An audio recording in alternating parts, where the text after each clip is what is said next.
My name is MP Girish, and I hope you are all looking forward into this fresh focus as a session today. I call upon Samait and Srisha for invocation.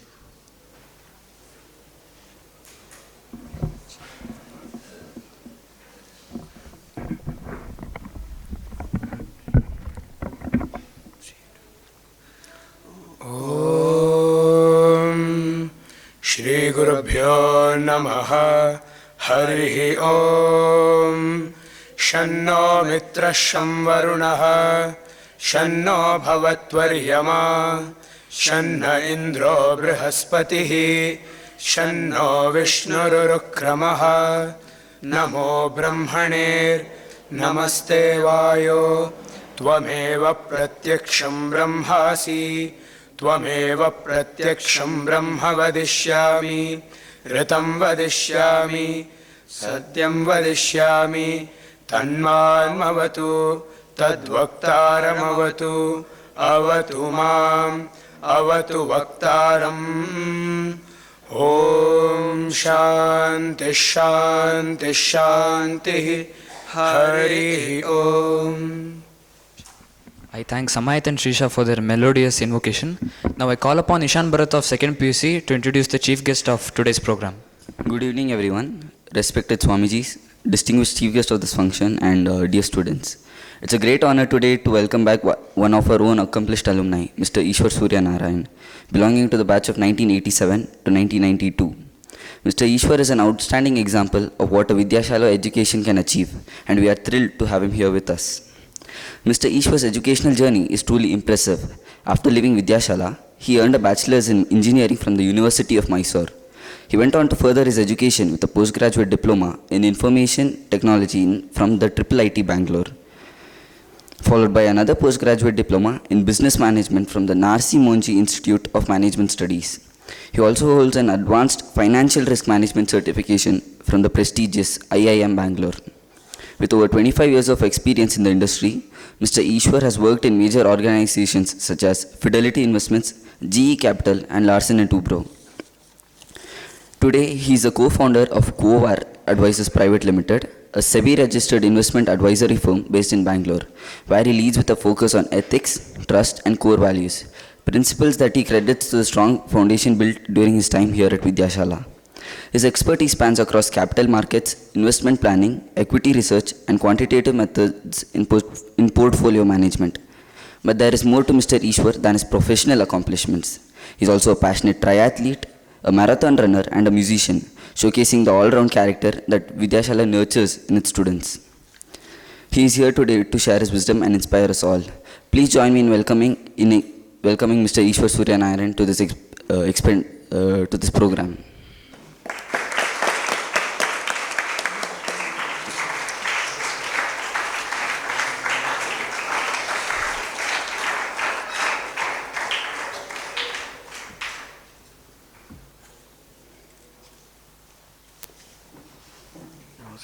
Welcome his partner, Pradeep sir also to this program.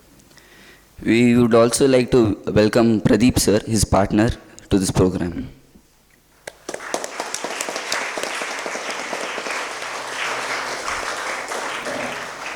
Now there will be a small presentation on focus sessions in Vidyashala.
Thank you for the wonderful presentation, volunteers of the Media Lab. I now request Sir to begin with his presentation and start the session. In my good old days, I used to be in the NCC, right? SP Suresh sir will know about a little bit about my voice, and I can certainly speak up. So, Maharaj, thank you very much for the opportunity. I think it feels really nice to be back home. And sincere thanks to all of you for taking your time out to attend this session. We'll try and make it interactive. You know, there is a flow, there is a lot of clicking, there is a lot of interventions, a lot of images, right? But if you can keep the conversation going, ask questions as and when you feel. I understand there is a format. Any large questions that can wait until the end of the presentation, we can certainly do that. But if there is anything that strikes your attention and needs a call out, feel free to interrupt, right? It is not actually cast in stone. Economic Times, right? How many of you have the habit of reading this? Online, offline. I didn't see an Economic Times newspaper in the newspaper gallery. It used to be there in the earlier days, but as we move out, secure our graduations and degrees and post-graduations, etc., there is a point in time where everybody has to deal with something in the economy. What's economy, what's economics, so all of that we will briefly cover. But at the same time, whether you graduate out of an engineering institution, whether you are a master in psychiatry, ophthalmologist, a scientist, an athlete, a cyclist, whatever be it, you will have to know what goes on around you and the practices around financial services in broad terms. Maybe money management, specifically to an organization, to an entity, and more particularly to an individual or a household, right? So it is very relevant in today's world. It was relevant yesterday. It will be even more relevant tomorrow, when there will be an explosion of information that's going to be there. Already we are seeing the advent of machine learning and artificial intelligence and so on. But at the same time, going to the basics in terms of how you manage your finances, I think it is going to be there, here to stay forever, for any discipline that you choose to specialize yourself into, right? So, Economic Times, right? I will strongly recommend that, make a habit of, breezing through some pages, see what strikes your mind. Okay, we need to get this working. Fine. A lot of these phrases, day in and day out, we keep hearing, not just from a financial services or an economics perspective, right? We have the annual budget. There is what is called as fiscal policy, monetary policy. There is a central bank, RBI. There is an RBI governor, so on and so forth, right? All of this is actually juxtaposed in this word cloud. It is important for us to just scratch the surface in this age where you are in, and then start digging deeper at your level of interest. Not everyone needs to be a specialist. Not everyone needs to know everything about everything here, but start scratching the surface, so that when you move out of Vidyashala, start specializing in the respective subjects of your interest, there is going to be a recall. Yes, that day we learned a little bit about inflation. The other day there was a specialized course where somebody came and spoke to me about quantitative methods in financial services, right? All these things will strike. So make a habit of this. It will yield rich dividends as you move forward. So where should I point this to? There or here?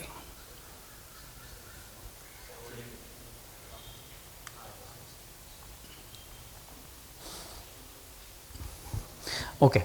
Anybody recognize the stadium? Ahmedabad, Motera.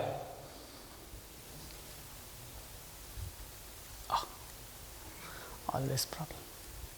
This can accommodate 132,000 spectators. And when India plays, that too in a final match, imagine the number of people who are going to be interested in getting into that stadium to feel the vibe and to cheer for the country. What are you learning from this? There is a supply of 132,000 seats for the final that India is part of.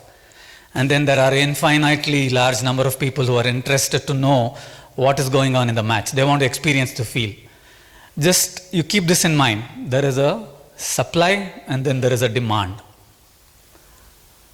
So this is a picture of an aircraft. And I think the background is hazy. If you want to get to Ahmedabad for the final, or if there is a vacation that is being planned, mostly towards the end of the year, New Year and Christmas and so on, the hot destinations, could be, say, Goa or Himachal Pradesh or Northeast. How many flights are available on that given day? And how many people want to go there? Right? So there is a supply and then there is a demand. Important thing here, and as it pertains to this picture, is the capacity. How many seats are available? And then we have time. Imagine if we had all the time in the world to come out with the next generation electric scooter or the next generation charging unit in terms of how you charge your electric batteries. Again, there is infinite ask and finite time with all of us. So what do you see here? In the three examples, we are talking about supply and demand and supply and demand. Most importantly, unlimited needs and limited or scarce resources. Right? So what happens in Ahmedabad, when that stadium, which has 132 spectator seats, and then there is probably 10 lakh people wanting to get in. What do you think the organizer of the tournament will do? What do you think that stadium owners will do? Increase the prices. Likewise, if you want to do your holiday in Goa or in the Himachal or in the Northeast, only so many flights in the last 1 week to 10 days, and there are, say, 5 lakh people wanting to go there. Again, what happens? The price goes up. An infinite time. Say, for example, we had this Mysore to Bangalore, the fantastic freeway that's been constructed now, and then we just zoom past in 100 kilometers per hour. If we had all the time to build all the roads across India, in such a fashion, is that ever going to be possible? There is finite time, right? So, unlimited needs and limited resources, scarce resources. This phrase called scarcity is what is most important. So what economics deals with is how an individual or a society or a country or a household, how each of us deal when we want to deal with unlimited needs and limited resources. You just keep this semi-definition at the back of your mind as we progress next steps. Supply, demand, unlimited needs, scarce supply. Okay? So that's, in very brief summary, in the bookish definition of economics. You just keep this at the back of the mind as we make progress into the session. So this is a lemonade, right? What goes in to make a bottle of lemonade or a glass of lemonade? 3 ingredients plus water, right? So if I were to be a supplier, or rather, if I want to make lemonade, I would actually buy these 3 ingredients along with water. So I will be, what wrong am I doing? Okay, maybe I should be careful. Yeah, I may well be careful. I'm a consumer of these goods. I buy these goods. Pay attention to in the words that are being spoken about. And after I make the lemon juice, I want to sell it. I'm the producer of this. I'm the seller. So we have the buyer, and then there is a seller. I am a consumer. When I buy these goods, I value add by mixing it up in the right proportion, make a good lime juice out of it, and then I sell it. So buy and a sell, and a buy and a sell. Imagine all the things that are there in and around the world where we are buying something or selling something. There is a buyer who is ready to buy the goods or services or financial assets when he actually makes a cash payment. We will come to another important term later, but now you just assume that you have the money that it takes to buy the goods and services or financial assets. You exchange and then the transaction is settled. One person's spend is another person's income. The catchphrase of this session, if you want to take away something from this session, just remember that. Remember it now, and probably you will have a recall when some of you, all of you, turn into entrepreneurs, and then you're running your respective businesses in a very successful mode. One person's spend is another person's income. Remember that phrase. I will ask the same question at the end of the session. So, just as we have the market for the lemonade, we have market for wheat, cars, stocks. So, anybody familiar with stocks? The primary market where the company is issuing stocks. Okay, I've heard of it. Anybody? Show of hands. Okay. Take it. No, that's a good sample size, and I just want to know what I need to communicate and where I need to start.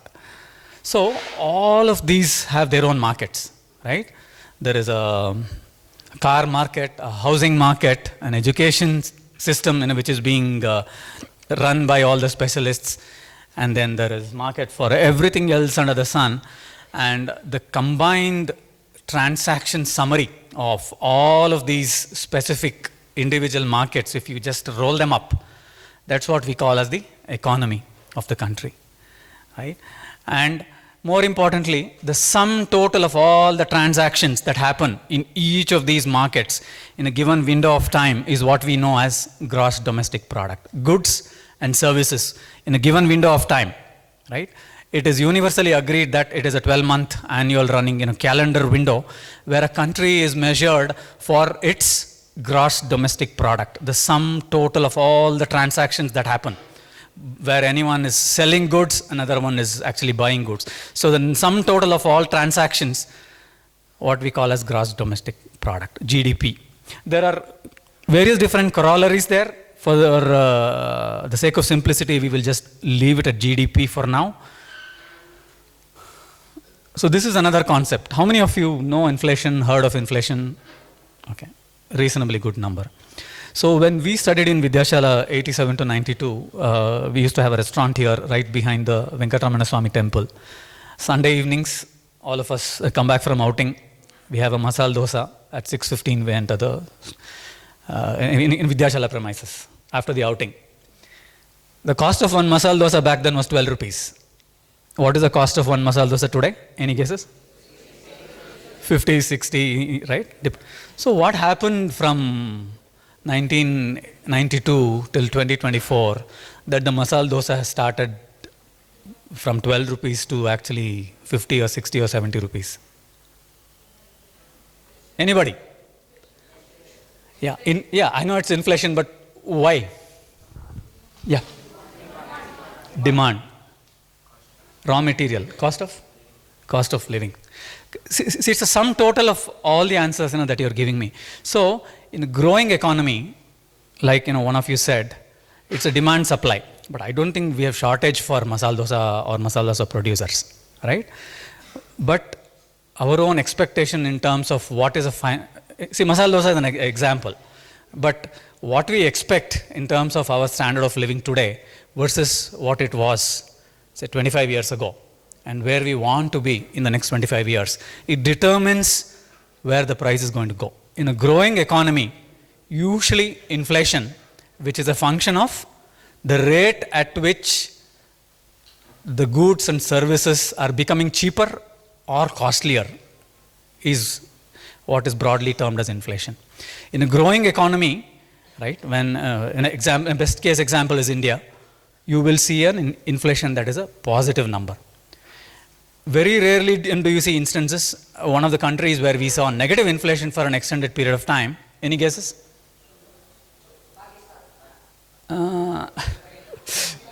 Long shot. So we had a negative inflation in Japan for quite some time. Okay, so various reasons for that. They had an aging population, and then our demographics is actually such that the working age, again, is in the late 20s in India at this point in time. So, where Japan was a few years ago was, they had an aging population, and then, the lifestyle was more sedentary than where it was a few years ago. So they saw a large deflationary economy for a very long period of time. It is more recently begin to turn towards inflation. So inflation is another number that all of us as individuals, as potential owners of companies, entrepreneurs, households, we need to keep in mind. If you just keep money in your account or at home, virtual, digital, physical format, let the money do nothing over a period of time, you will probably buy a fraction of what you bought today in the next 10, 15, 20 years. One masala dosa, so today I will be able to buy 1/5 of the masala dosa if the price is, say, 60 rupees. We don't want to do that, right? So what do you need to do? You just need to know what inflation is and how it can eat away into your hard-earned money or hard-earned savings. You will experience all of this as you move to higher roles, and when you start working, when you actually see the value of money depreciating if you do nothing. So that's where you will have multiple options, and we will talk about a little bit later. The other very important thing in what we call economy is credit. So credit works just like money. It is actually the most complicated subject, but most demeaned subject as well. So credit, sala, curse, right? What it does, it works exactly like money, but you are going to spend more today because you are on credit. If you take a credit at the expense of spending less tomorrow. Here I am saying today, tomorrow, more figuratively. In the first part of a particular window of time, if one actually borrows money to spend, to acquire goods, services, or financial assets, he is actually preempting what he would have spent at a later part of life. So let's see. So there is a lender, and then there is a borrower. In the previous example, we had a buyer and a seller. Likewise, there is a lender and a borrower. The lender wants to make more money out of what he has. And then the borrower wants to buy things that he otherwise cannot afford using his money alone. He wants to buy a new car, buy a new house, start a company, anything to that effect. So what he does, he approaches the lender. Who is a lender? Example? Bank is a lender. So when the lender thinks that the borrower is worthy enough of lending, right? So he needs to show some attributes, some factors that will prove that I am worthy of taking credit, the credit-worthy borrower, as it is called. So what could be some attributes if a bank were to come to me and say, I want to give you a loan, what should I be? Yeah, keep shouting. Yeah. Be able to make enough income to pay it in the future. Perfect. Next. Anybody else? I should have some property through which I can give collateral. Fantastic. Anything else? Mortgage. I think you guys are already ready. My work is almost done here. No, I think all the answers are perfect, right? You need to have a steady income. Either you have a collateral or you are ready to keep something as mortgage. Then the bank will come to you. See, the steady income is where is the most important thing. One is collateral, but I have not heard too many people who dip into that their collaterals to actually pay back the loan. So when we say credit, there is what is called as the principal, the amount at which the lender lends to the borrower, which is to be paid back by the borrower. And at the same time, there is a certain extra, which is called as the interest. All of you have studied this interest and principal in your classrooms? You have, okay. So in the future, right, the most important thing is in the future. So today, I am willing to borrow because I am credit worthy and I want to spend with a promise of paying back the interest, the principal and the interest in the future. Right? The most important thing is in the future there. What this does is you're spending more today, and you will probably have to spend less because you have to service the borrowing tomorrow. So today and tomorrow are again figurative. In the first 3 years of a 6-year window, you're probably spending more. You want to buy the assets that we spoke about, a car, a house, a refrigerator, and household goods, etc. At the expense of not buying later, but at the same time, you'll actually start paying it back. So this is what leads to cycles, right? You're spending more today, you'll spend less tomorrow because you have to return back what you've borrowed. I'll give you another example. In most of our cases, and especially in our generations, our parents used to live in rented houses. I'm making a specific example here, may not apply to everybody.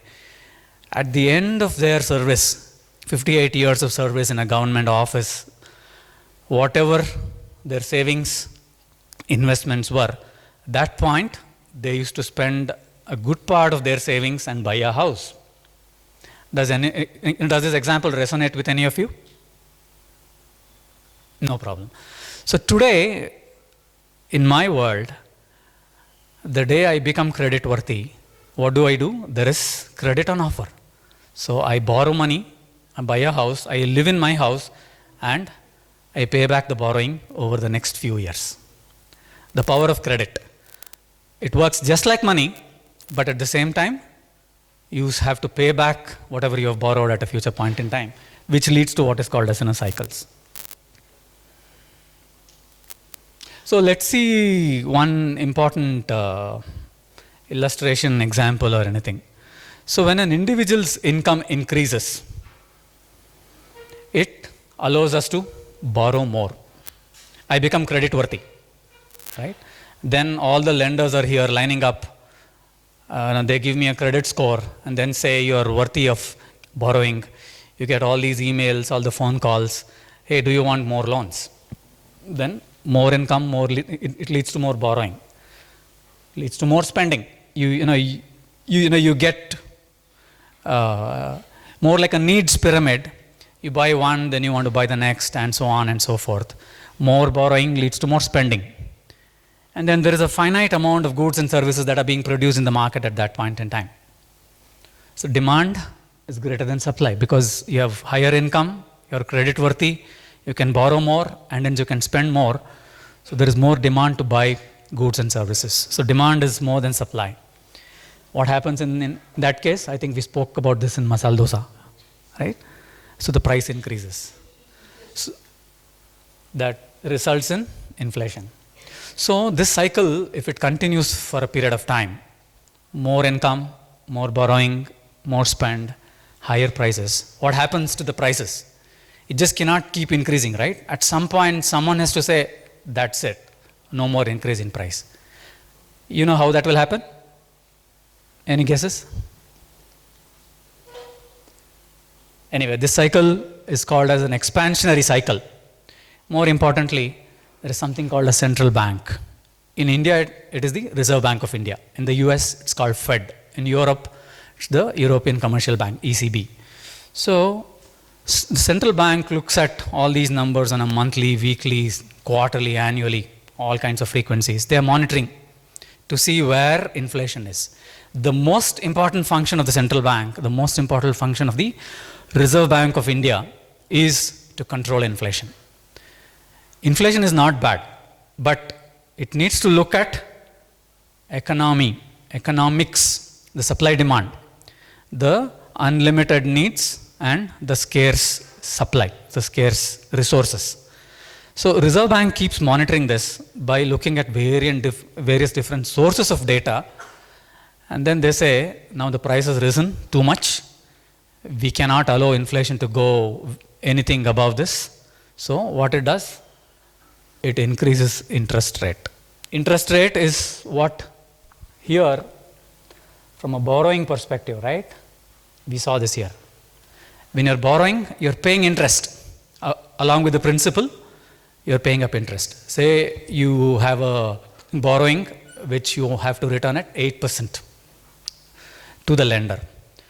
Now, if this price keeps on skyrocketing, at some point central bank will intervene and say, that's it, I will increase the cost of money. How does it do that? It hikes the interest rate. So when I say interest rate, anybody heard of repo? Repo rates? Okay. The next time there is an annual budget that is presented, just pay some attention.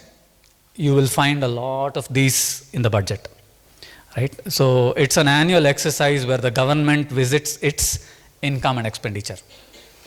So it's an annual budget. So please pay attention, and then you will see a lot of what we are talking about today, very relevant if you need to understand the budget.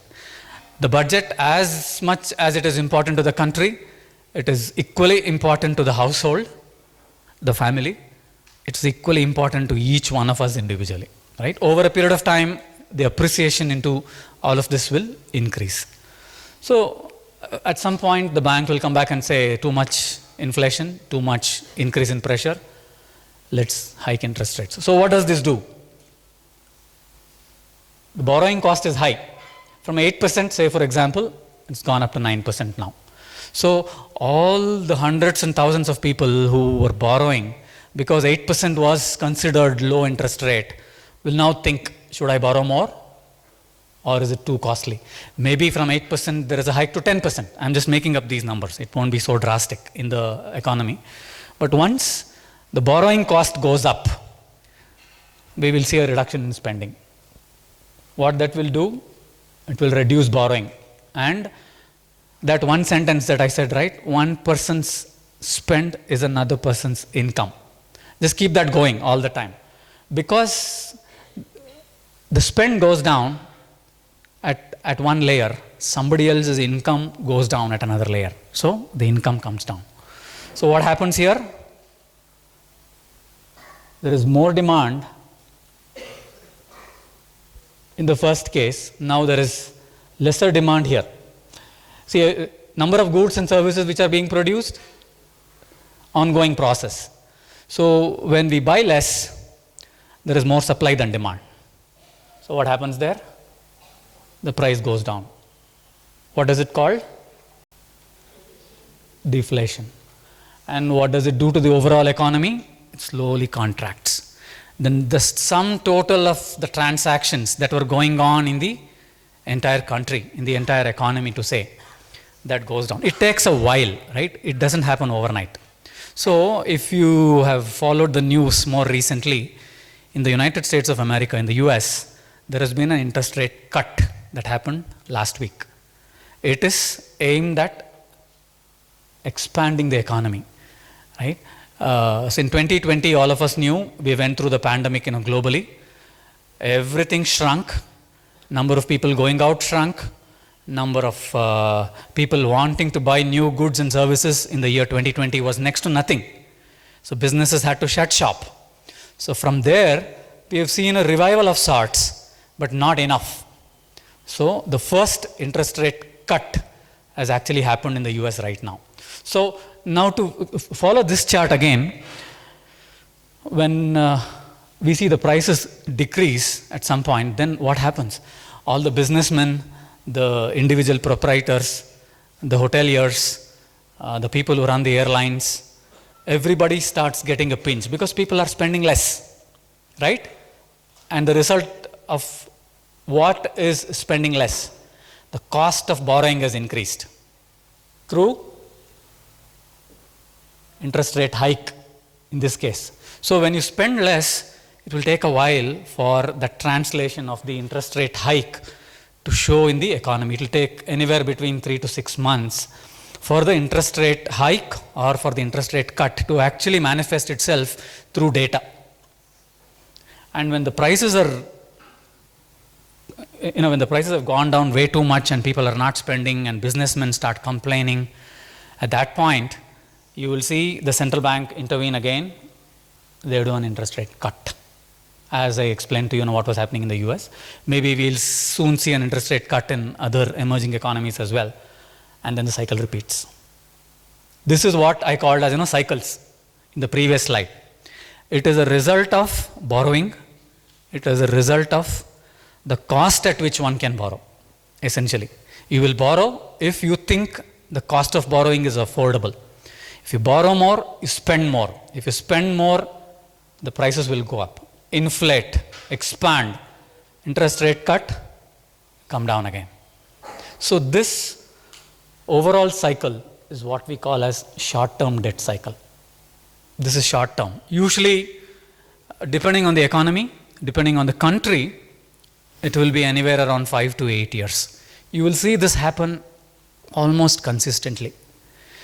What I would request is whoever is interested in knowing more about the cycles, which I think everyone should be at some point in time, just look at the interest rate fluctuations from the RBI, right? Reserve Bank of India. You can Google, you will get lots of data. Just pick the first link and look at what is called a repo rate, reposition rate. So repo rate or interest rate, what we mean here is the rate at which the central bank lends to the other lenders, which could be banks, non-banking financial companies, or anybody who can borrow directly from the Reserve Bank of India in India's case, right? So the repo rate, which is right now at 6.5% in India, which has been there at 6.5% for over 12 to 14 months after the in a pandemic cycle, right? So we are now beginning to see that inflation is under control. It's not rising up rapidly. So even in India, we may see a interest rate cut. So it is very important to know about cycles and understand. But the irony is there's something called a long-term debt cycle, which runs 75 to 100 years, depending on the state of the economy. What we mean by state of the economy is a developed country versus a developing and an emerging country, right? So various different factors at play. So the long-term debt cycle varies anywhere from 75 years to 100 years. And what you see here, these little sinusoidal waves, these are the short-term debt cycles. One long-term debt cycle comprises of several short-term debt cycles. And it is very difficult for anybody to know where we are in this cycle. One measure is interest rate, another measure is inflation, right? As you progress and learn more about inflation and interest rates and monetary policy, etc., you will start beginning to correlate some of these terms in terms of where am I in the cycle? Why are these cycles important? We will cover that when we go to the next topic, which I call financial markets. So, Eswar, could I interrupt you for a moment? Yeah. So I thought maybe we can take some questions now. Absolutely. So we can gauge how the audience is trying to get this topic. I think one of our coordinators is here. So we can start with a couple of questions related to the topic which sir has just covered, and probably some other questions which you think is useful or important for you. We start with a couple of questions. Senior boys first, the PUC students. Then we'll go to the... My name is Nitish. I'm studying in first PUC. Could you suggest some books about finance for students? Certainly, my pleasure. I will leave the details later in the session. Good evening, sir. My name is Advait Kaushik. I'm studying in 10th standard. I have a doubt, sir. So you told us about assets and liabilities, like we purchase a home after we have worked hard for 58 years, some people. So when they're purchasing a home, they're purchasing a liability. So how do we convert these liabilities into assets, and how do we differentiate between them, assets and liabilities? Okay. So you call it an asset and a liability. It depends on which side of the divide you are on. For a bank who's lending money, the loan is an asset. If I come to the other side and say I'm borrowing the money, it's a liability. You will not convert an asset into a liability. The way you framed the question. It is an asset to one side, which is the liability to the other side. The size of the bank is measured by one of the important attributes is the loan book size, which is an asset, because the bank is going to recover that money plus the interest, which is where the institution or the bank will make the money, right? It's a business. So for the bank, it's an asset. For the borrower, you and I, it's a liability. So we pay the principal plus the interest on top of that. And we call it a transaction when all of the principal and the interest are paid back to the lender, and you have your asset, and the bank actually closes down the transaction.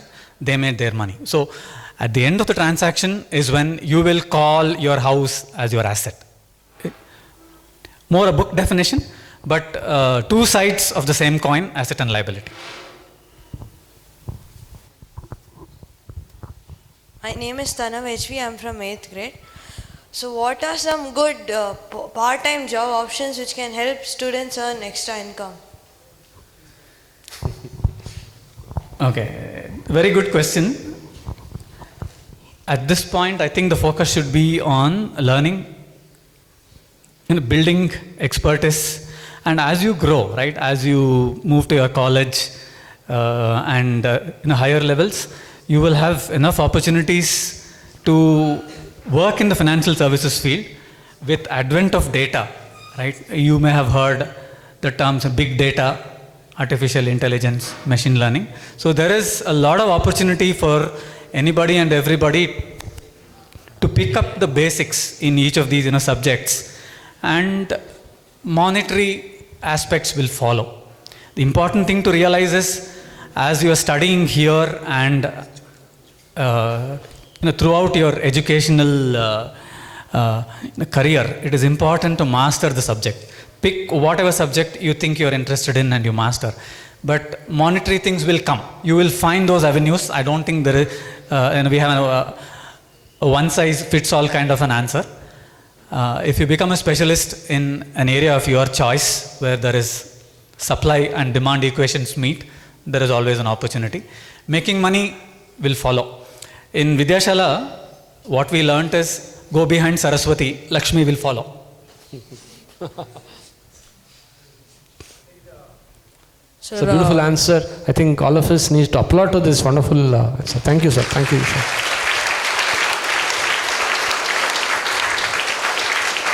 Thank you. Thank you.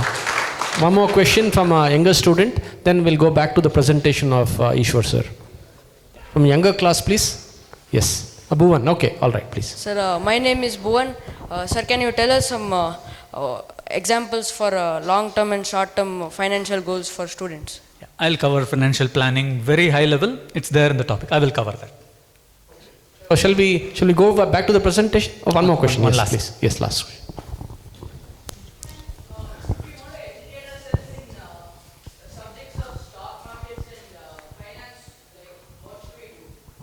You are in the right place, Vidyashala. You get your basics, ethics, behavior and compliance.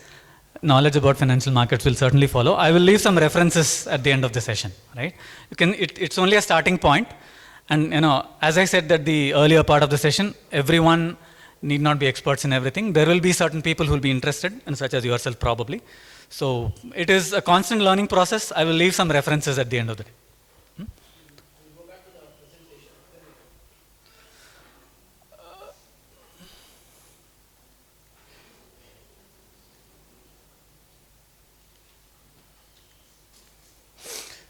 So when we go to a supermarket, right, and we are a household, with our father and mother, there is a weekly or a monthly shopping that is planned, right? All the groceries, fruits, vegetables, etc. All of them are bought in a very methodical way. All of us are Vidyashala students, right? Routine, time, all of it is extremely paramount. And I was telling Monjee, when Pradeep and I were actually driving from Bangalore to Mysore, I told him the least count in Vidyashala is 5 minutes. Right? Do you have diary writing today? 8 to 8:05 or whatever is the time. 8:15 to 8:25. 5 minutes is the least count. Right? We value 5 minutes as the least common interpreter, and for that matter.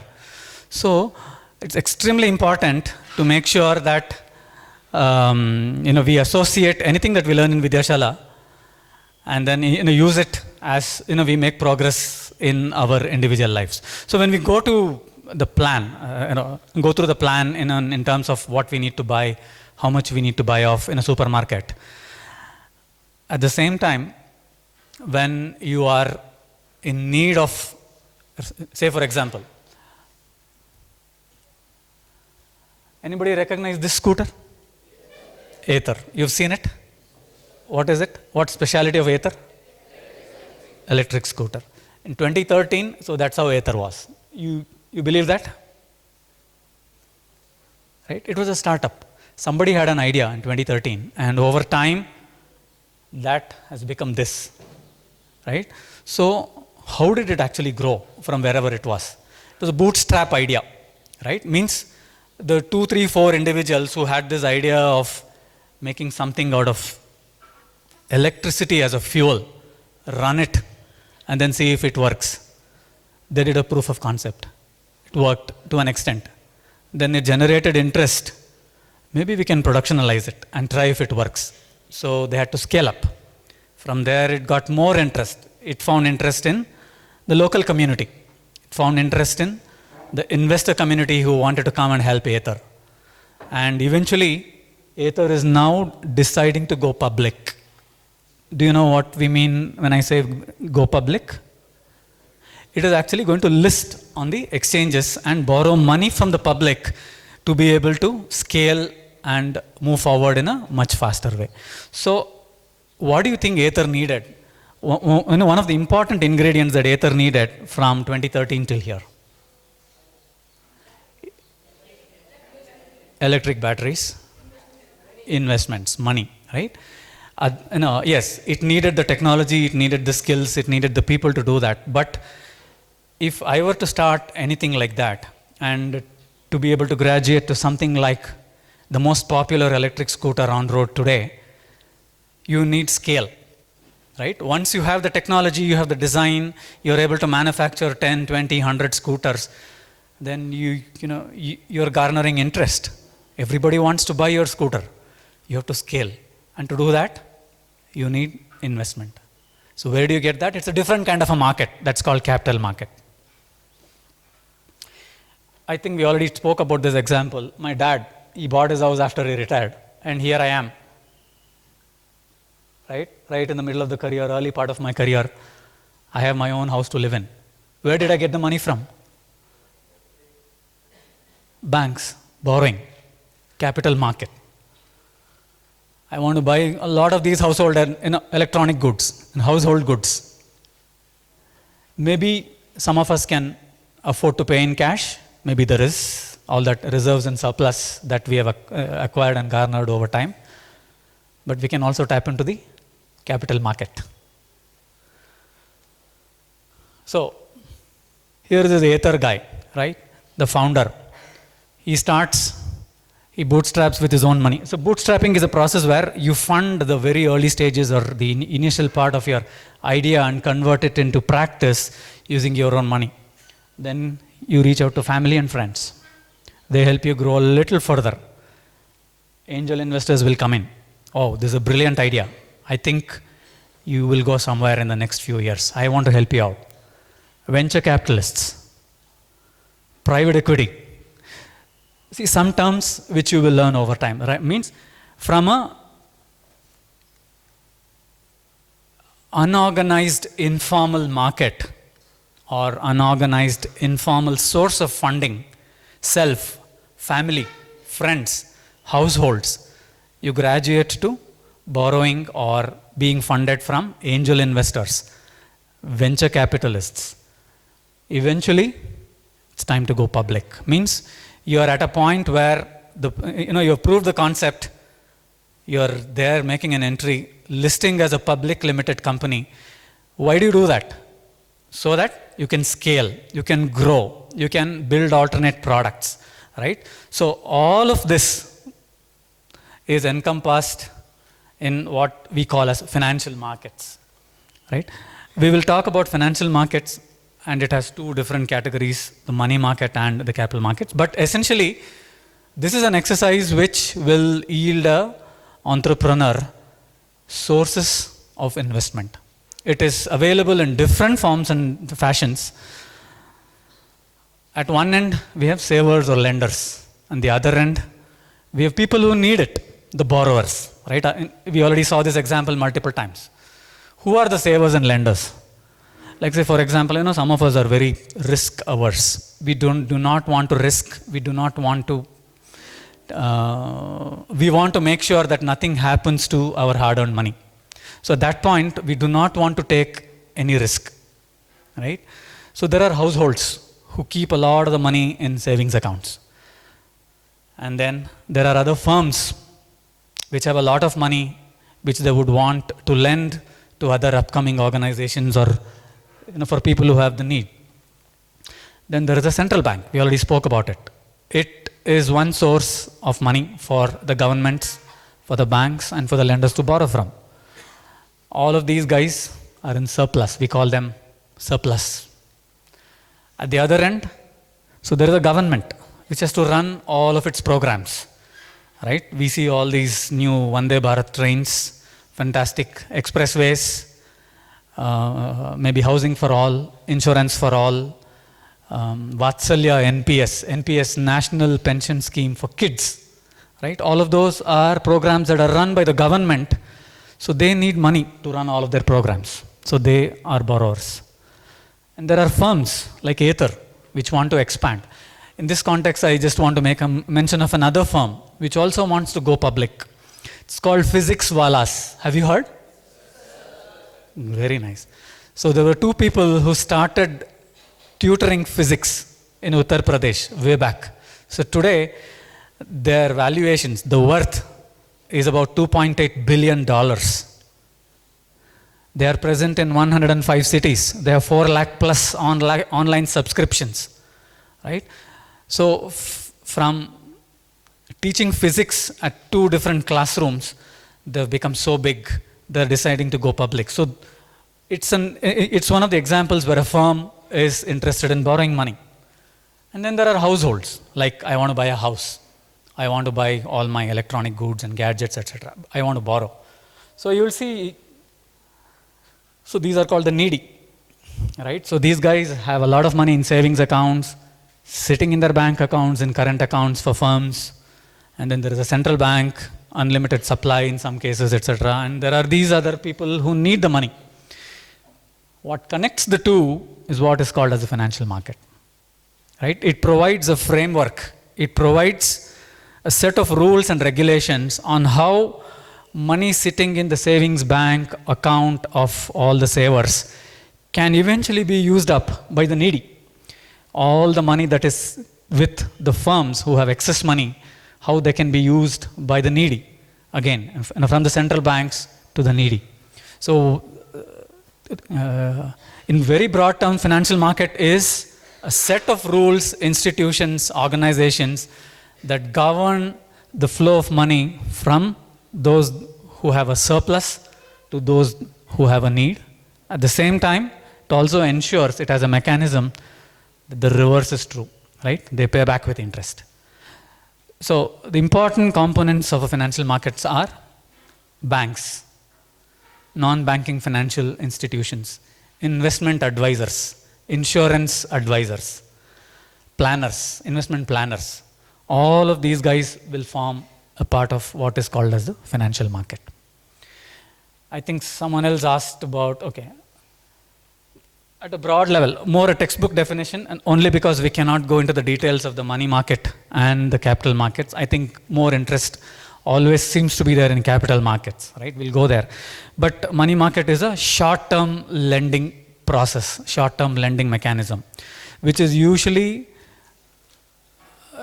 happens between institutions, banks to the central bank, a company, public limited company to a lending institution, and so on. So the risk is usually a little lesser in the money markets. This is used to run the day-to-day operations. It's called working capital management. Whereas the capital market is what all of us are fascinated to know about. Stocks, shares, portfolios, mutual funds, insurance products, investment come insurance products, a direct plan of a mutual fund, a regular plan of a mutual fund, a structured product, a derivative, put, call, options, So some of these should resonate to whoever and has been trying to follow these, right?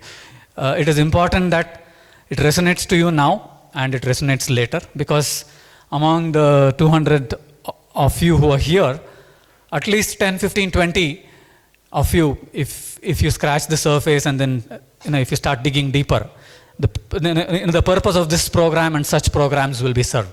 You will talk to another 200 people, and those 200 will talk to another 200. So the knowledge is actually spread, right? So more interest seems to be in the capital markets where, okay, now the asset liability question you asked, right? What is an asset to one is a liability to the other. When an institution lends money versus another institution borrowing money, asset, liability. As shareholders, as buyers of shares of a company, right, we become shareholders of the company. Right? There is a primary market and then there is a secondary market. In paucity of time, we may not be able to go there. So when a company decides to go public, so that is the primary issue of shares of the company, pieces of the company. If you are allotted 100 shares of Physicswala or Aether Energy today, you become a shareholder of the company. And if you do nothing with that share and those 100 shares, so keep it with the presumption that Aether Energy is a fantastic company. Physicswala is a very ethical company. It will not do anything wrong. It is here for growth. So what is issued as a 10 rupee per share on its what we call as face value, over time, as an investor, what do you expect the 10 rupees to become? 100 rupees, 1000 rupees, right? You want to see your investment grow if you buy these products in the primary market. Likewise, after you think, okay, I think I've made enough money here in Physicswala, now there is a next generation robotics and control systems engine that has come in. I want to take my money off, then go there. But that is not doing an IPO today. It is not going public today. That went public 5 years ago. So at that point, you take money out from Aether and put it in this new company. There you are operating in what is called the secondary market. Right? For every buyer of a share, there has to be someone who is willing to sell the share. Right? What is that one sentence that I asked you to remember throughout the session? One person's spend is another person's income. So for every share that you would like to buy, there should be someone who is willing to sell. Only then there is a transaction. Please take this important sentence away and keep it with you. You will remember this and you will need it. So much about capital markets. It is a it is a complete subject in itself. Specialization offered by Indian Institute of Management purely in capital markets, right? Just capital market for 6 months, 12 months, vast field, which will contain the study of everything that we spoke about. IPO, going public, bonds, stocks, shares, commodities, derivatives, put option, call option. So just see if you can store these in your memory for now. Do your research. Whoever is interested in whatever depth, you will go back and do your study, right?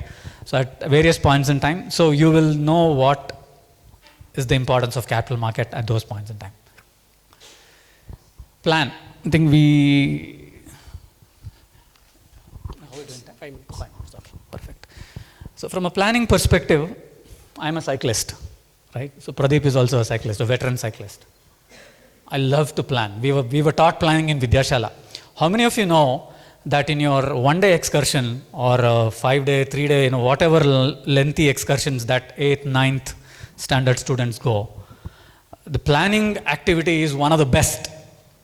In the sense, there is usually a couple of teachers who go to various parts where the students are expected to go, look up at the accommodation. Are they satisfied with the accommodation? What food needs to be served, what time the bus will drop at what place, when do we have to start. All of this is done so meticulously that we owe everything from planning to Vidyashala. If you guys do not know, speak to all of our Swamijis, our teachers who are in charge to organize such an event. Look at our school day event, right? 50-minute program. I have heard Rahul Kini sir and Hebar sir announce at 5:50, right? Usually the field display used to be from 5 o'clock to 5:50. Ladies and gentlemen, please take a look at your watches. It is 5:50. That is the accuracy. So when we have to, when we plan our excursions, when we plan our runs or rides or whatever, Delhi to Shimla, 7 hours, 25 minutes. 25 minutes. It is not 7.5 hours, right? This is the level of detailing which we will give to planning as an activity. I was telling Maharaj, just a little while ago, when we started this advisory business as a SEBI registered entity, we have interacted, met with very, very senior folks in the industry who've not done enough with their own financial plan. Right? We take it for granted. We are managing the best-in-class planning product, planning software, which uses the next the next-gen quantitative model, which has all the AIs and the MLs incorporated. But at the same time, the individual has not done enough with his own financial planning. Very important, you keep this in mind. At this time, it may not matter, right? Your financial plan is very well being taken care of by your parents, by the Swamijis and the teachers. But as you take the next step from in high school to pre-university to your degrees, to post-graduations, to master degrees, and eventually your working careers, just pay attention to this level of detailing in anything that you plan, right? It could be just an excursion that you're planning with your family. Just take the lead. You will see that it will automatically come because you are designed in Vidyashala for a 5-minute least count.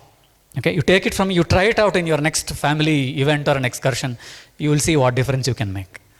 So when we do this kind of planning, at the same time, it's important for us to recognize the different phases in life that all of us go through.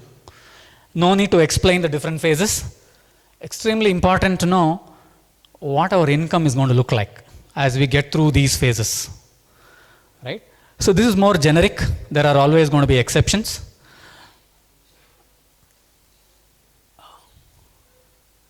And as we get through the different phases in life, childhood, education, forming of a family or a household, we are part of a household. We do our career development, we get our first jobs, we do really well, we get promoted, we take very senior decision-making roles in organizations. And there is a time where we will have to take a pause and see, right? Here in this picture, it says anywhere 50 to 60. Right? And this is our generation. We don't know how your generation would want to actually go retire. There is nothing called retirement, right? You may want to take a break somewhere in your mid-40s and do what you think matters most to you, what you're passionate about. Try everything in your early part, right? So this is a lecture from University of Cal Poly, right? There is this gentleman, Ashraf, I'll get the name. So in his commencement speech, he made a reference. Try everything in your formative years, every discipline. If you're an engineer, right? Don't just focus on one thing. 1, 2, 3, 4, 5. Then you will find what you really like to do. Then passion will follow you. At some point in time, when you keep doing this, what you really like to do, if it becomes what you actually do, there is no limit to your enjoyment, right? At that point, you would have really mastered the art of living. So I'll send a link to this speech. I think it is very nice. It's a very encouraging speech, very positive commencement speech. I would request all of you, to go through this very positive speech. So at different points in time, we will need different financing needs, right? So one thing I would like to stress. So the red line actually represents the income generated, and the black line is where you will want to be. Income minus expenditure. So, the most important thing is when you're retired, there is no income. So that is where you will plan. That is a separate subject called retirement planning. If you want to front run your retirement years to say early 40s, say mid 40s, and then spend what you like to do for the remainder of your life. You may want to teach. You may want to become an entrepreneur. You may want to do something that you really like to do in the later part once you have accumulated enough wealth. In order to arrive at this, you need to do an exercise what is called as financial planning. Upfront in life, when you start earning, how much do you spend? How much you borrow? Some important financial goals, as we see, right, in the industry. You want to buy your own vehicle for commute, cars, houses. You have a family. Most important goal is children's education, which all of your fathers, the Swamijis here, the teachers, all of us are trying to help you with. We want to travel the world. There is, most important, right, our senior health care across the board. Has to be place for charity, home improvement, all the electronic gadgetry that we want to buy over periods of time. And then you live in a home, there is a periodic need for you to keep upping the quality of your life. You want to make sure that there is, it's well painted or whatever, upgrades in life, home improvement. So these are standard goals that we see, right? You have to make sure that on an axis of time, and as we saw on the previous slide, where you need what money. That exercise is accomplished by financial planning. It goes with assumptions, it goes with estimates, and then you overlay actuals on it, right? So at the end of the day, meeting all these goals as you progress from one phase of your life to the other phase, and yet being able to lead a very satisfied life, a balanced life, is accomplished by planning. So planning is a gift that we get in Vidyashala. Make sure you implement this gift, the disciplined approach in your financial status, if not for anything else, because you're doing yourself a lot of good if you do that at the end of the day, right? What happens if you don't plan well enough? We have seen several of our own clients who follow the red line, right?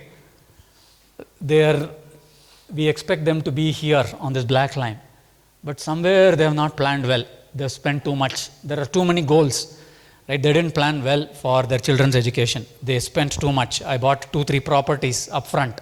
Somebody told me in my house, okay? So I brought 2-3 properties. I'm on loan. I'm servicing my loan. There isn't enough for my kids' education. So I'm here. How do I go from this point to here? So that is the dilemma in many people's mind at this point. However, very few people follow the green line. I plan well in advance so that you are ahead of the curve. If you had earlier planned to take a break at 50, look back and see if you have enough, you can probably do that at 40. This is not impossible. One other important aspect, that Pradeep was mentioning earlier, the compounding power of money, right? If you invest 100 rupees today and it returns, say, at 10%, that becomes 110. If you invest 110, that compounds at another 10%, right? It goes up. So early investment, and if you just make sure that the investments is in the right places, the time axis will take care of the compounding power of money. While inflation will eat to the power of money, investment will help you compound over a period of time on a time axis. So it is extremely important that you try to get on the green line, not on the red line. Right? I think importance of financial planning. Make sure you take the discipline, a 5-minute least count in your itinerary on a day-to-day. Expand that to a well thought out financial plan. There are very nice companies, products, advisors, all available at the end of the day. So we did cover a lot of things. Hopefully the most important phrase of today, one person's spending is another person's income, and it keeps rotating, right? Money rotates, expands the economy, interest rate cut, interest rate hike. And it is a cycle. There is a short-term cycle, there is a long-term cycle, right? So I'll stop with this. I don't know if we have time for additional questions. If there is, I'll be glad to take. Prayer time. Okay. So I think the Q&A which we had, and of course I'll be able to put you across to sir. So probably you can mail him and get to know about the financial systems better. Okay, we would like all of you to thank Eswar sir for his wonderful presentation, enlightening all of us. Thank you. Namaskar. Wonderful session, and I hope all of you enjoyed it. To be frank with you guys, I did not expect much from this session, because before this, I had an interest towards financial literacy or financial planning, and I referred some courses, some YouTube videos or something, and every YouTube video I followed or every course I saw, it repeated the same thing with some bookish definitions, or like some lectures or courses had the same examples also. So the expectations for me was not that high. But after I met him and after he finished his session, the session and the expectation I had were totally opposite. Because the term I would coin for this session was simplicity. Because every term of financial literacy is probably complex, which he explained. But the way he explained and made you people understand, like the small terms like credit, the spender or the borrower or the lender, are very complex. But the way he explained them was very simple. And I actually like that about Sir's session today. And the thing that was in my mind before the session was probably the session would bore us with the bookish definitions. But I would like to thank Sir for explaining us every small terms, a very simple terms of financial literacy in a very simple manner.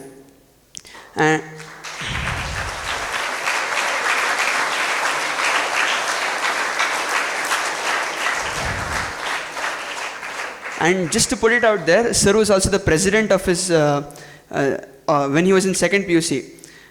Coming to the synopsis part, Sir explained us about the concept of supply and demand, which is a key term in the market of goods or any consumer products or some consumer products.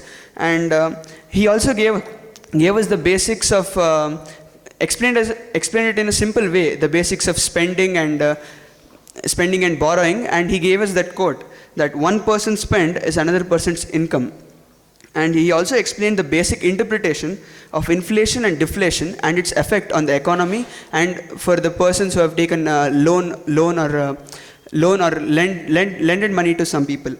And lastly, he also explained us about the impact of credit and the power of credit on how and depends on the person who uses it. And last but not the least, he gave us the motto that he absorbed from Vidyashala, that follow Saraswati and Lakshmi will also follow you. Vidyashala caters to many interest fields for students, and it organizes many activities for students. For example, this session.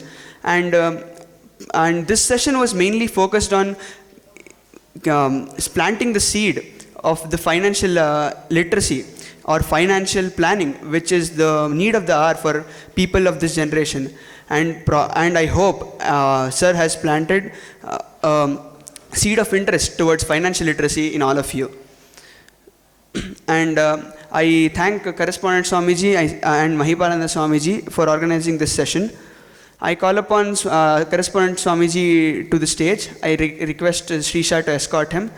And to present our chief guest, Eswar Suryanarayan, a memento from our side.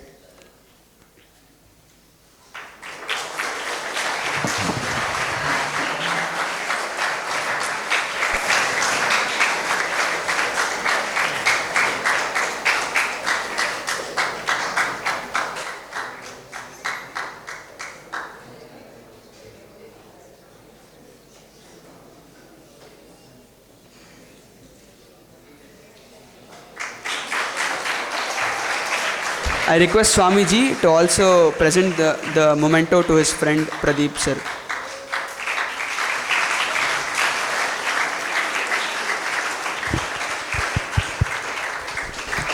Thank you, Swamiji. I thank the manual work department, the media lab department, the audiovisual department, and the computer section department for helping us out in organizing this session. And I thank all of you students for coming and attending this session, and I thank all of you for being a part of this session and attending it very attentively, and you were participating with all the questions, and I thank all of you for all your participation.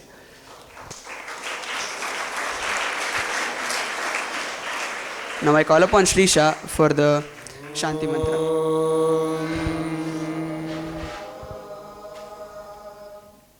Purnamadah Purnamidam Purnat Purnamudachyate Purnasya Purnamadaya Purnamevavashishyate Om Shanti Shanti Shanti Hari Om Tat Sat Shri Rama Krishna Arpanamastu